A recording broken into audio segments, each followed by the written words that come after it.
السلام علیکم ورحمۃ اللہ وبرکاتہ۔ آج کا لیسن پارہ نمبر 10 سورہ توبہ اس کا شروع ہے۔ آج میں بسم اللہ نہیں پڑھوں گی کہ اس کے پہلے بسم اللہ نہیں ہے۔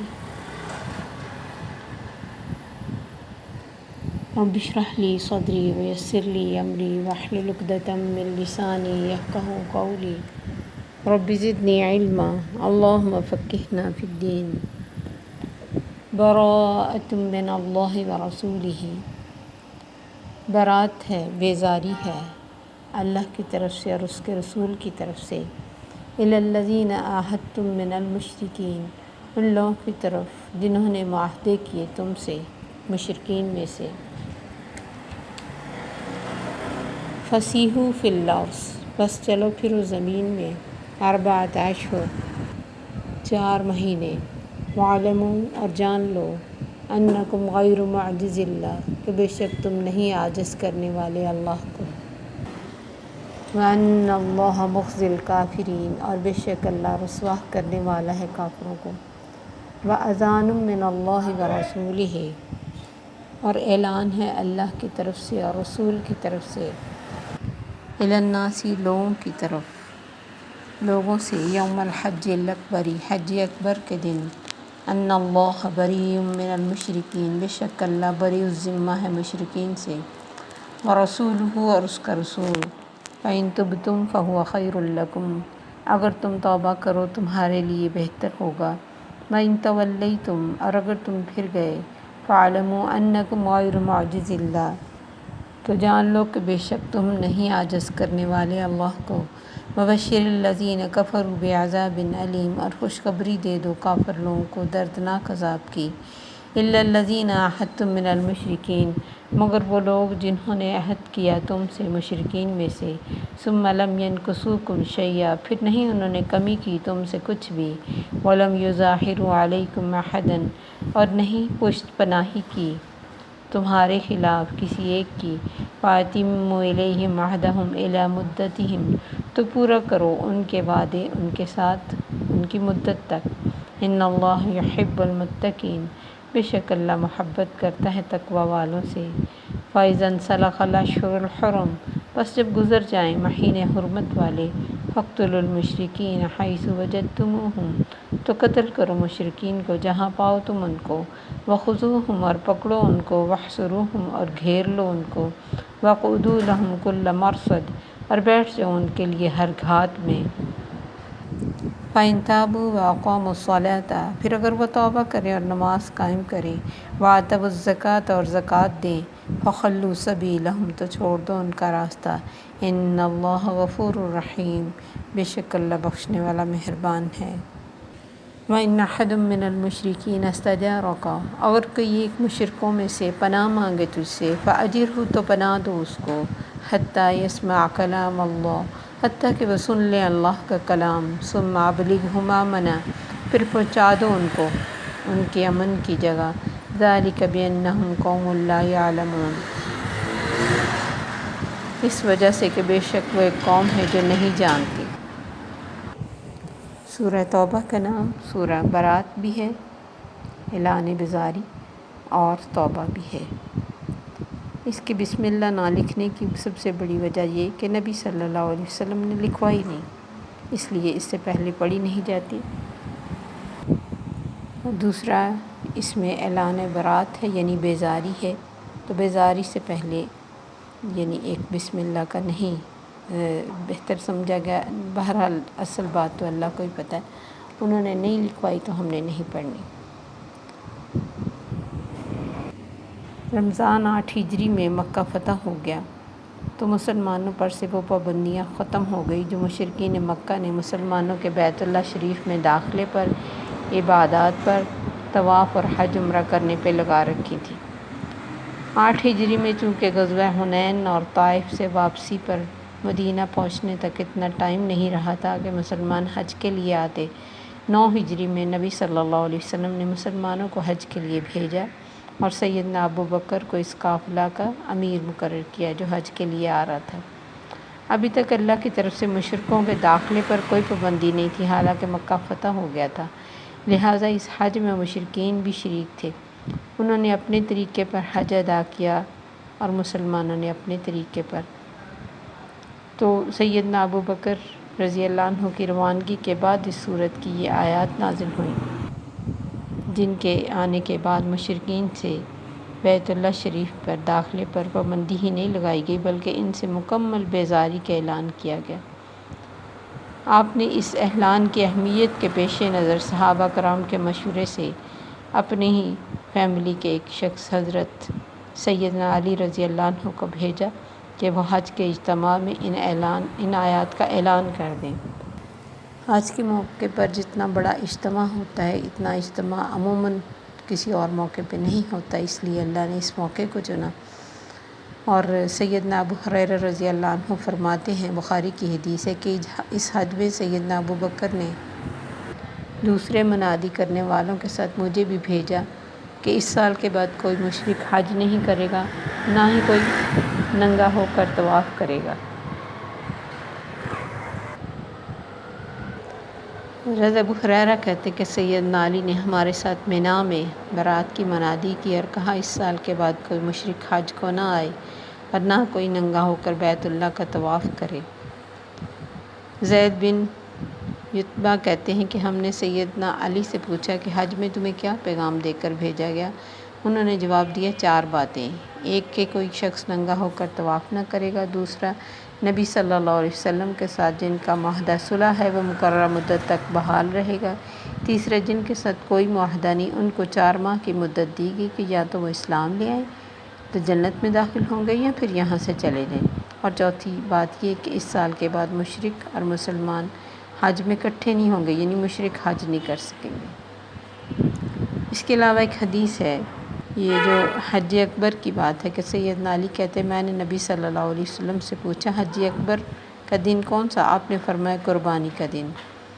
ہم جیسے ہمارے یہاں مشہور ہے کہ جمعے کو حج آئے تو وہ حج اکبر ہے، باقی حج اصغر ہے۔ عرب میں عمرہ کو حج اصغر کہا جاتا ہے اور حج کو حج اکبر۔ تو انہی باتوں کی طرف اشارہ ہے سورت کے آغاز میں۔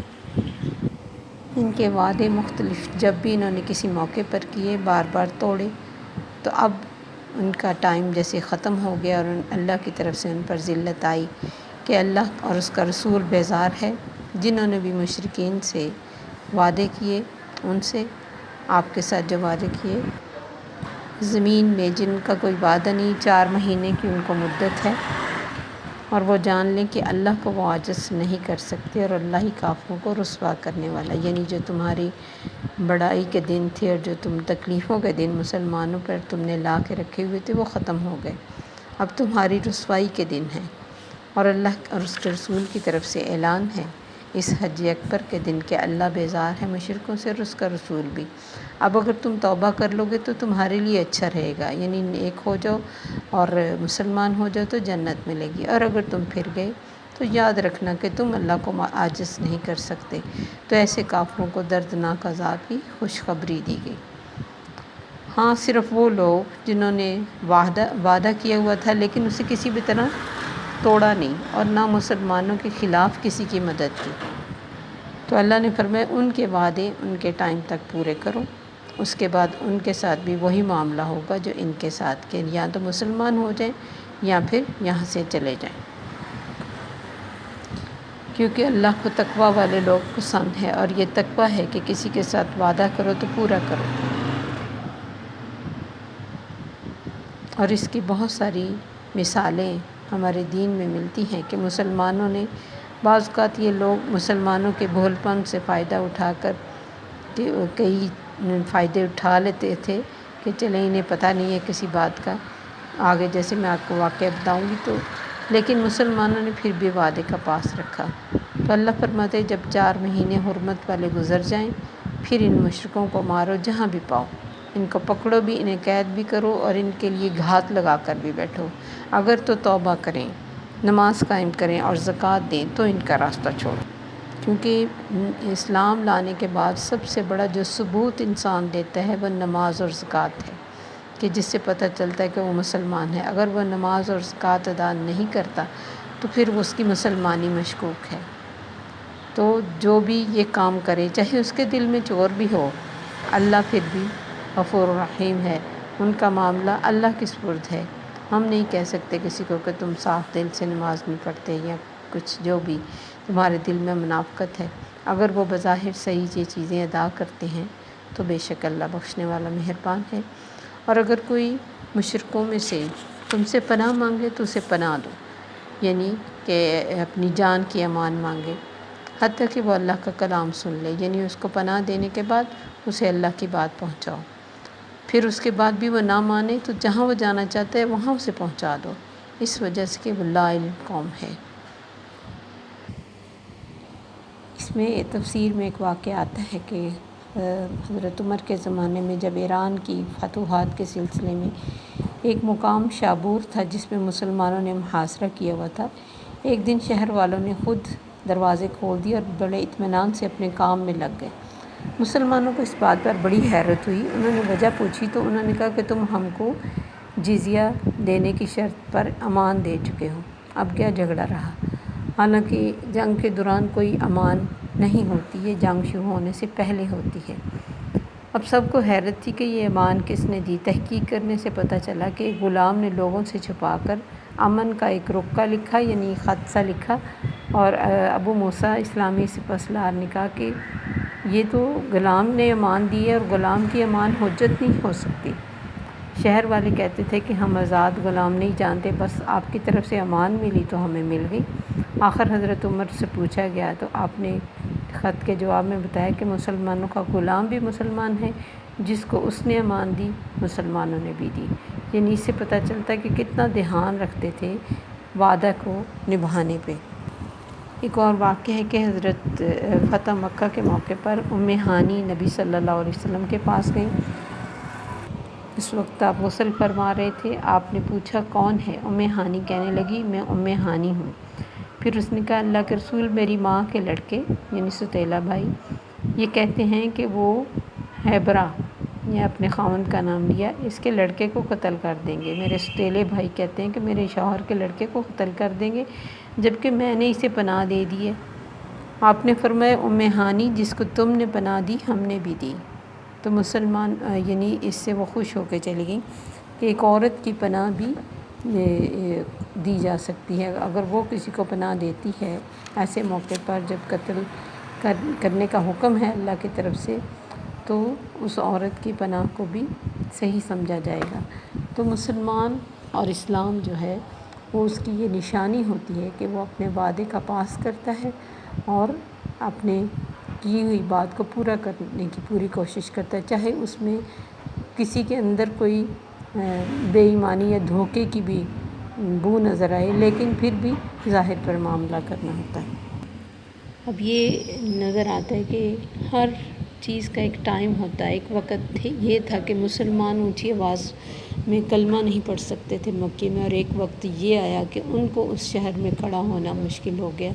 تو یہ اللہ کا کام ہے، اللہ اپنے دین کو پورا کر کے رہتا ہے۔ وقتی طور پہ چاہے بہت جھاگ کی طرح کوئی اس کے خلاف اٹھ جائے یا کرنے نہ دے، لیکن اگر کوئی اپنے کام میں سچا ہے اور اللہ کی خاطر کرتا ہے تو اللہ ظاہر ہے عزت مسلمانوں اور رسول کے لیے وَلِلَّهِ الْعِزَّةُ جَمِيعًا، اور ساری عزت کا مالک اللہ ہے، وہ جسے چاہے وَتُعِزُّ مَن تَشَاءُ وَتُذِلُّ مَن تَشَاءُ۔ تو زندگی میں ہمارے لیے اس میں سبق ہے کہ ہمیں اپنا اللہ کی خاطر اگر کوئی کام کرتے ہیں تو کرتے رہنا ہے، لوگوں کی باتوں سے ڈس ہارٹ نہیں کرنا۔